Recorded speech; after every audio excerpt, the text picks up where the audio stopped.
বা মৃত দেশনেত্রী খালেদা জিয়া জীবিত খালেদা জিয়ার চেয়ে অনেক বেশি পাওয়ারফুল, অনেক বেশি শক্তিশালী। এই সংসদের সবচেয়ে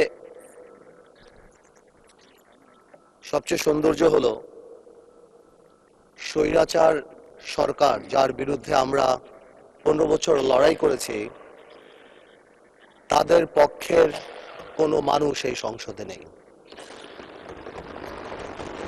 এই একটা জায়গাতে আমরা একটা কমন থ্রেড রেখে দিয়েছি যে আমরা সবাই গণতন্ত্রকে সামনে রাখব, আর যেই আত্মত্যাগ, যে হাজার হাজার মানুষের আত্মত্যাগ এবং যেই শহীদদের কথা এই সংসদ যখন আরম্ভ হলো, সরকার দল থেকে এবং বিরোধী দল থেকে যে বলা হলো, যাদের নাম নেওয়া হলো, স্মরণ করা হলো, এই সবার প্রতি জানি সম্মান রেখেই আগামীতে আমরা এই সংসদ চালাতে পারি, আমরা জনগণ ও মানুষের কথা বলতে পারি, সেটাই আমি আশা করব।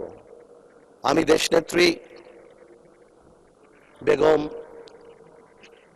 খালেদা জিয়ার ব্যাপারে কথা বলতে গেলে আমি অনেকক্ষণ কথা বলতে পারি, আমি বেশিক্ষণ বলবো না। আমি এখানে এতক্ষণ বলবো যেই আত্মত্যাগ 17 বছরে আমি ব্যক্তিগতভাবে কাছ থেকে দেখতে পেয়েছি,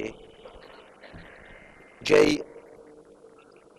কষ্ট এবং যেই দৃঢ়তা, আমার কাছে মনে হয় আজকে জাতীয়তাবাদী শক্তি যেখানে দাঁড়ানো,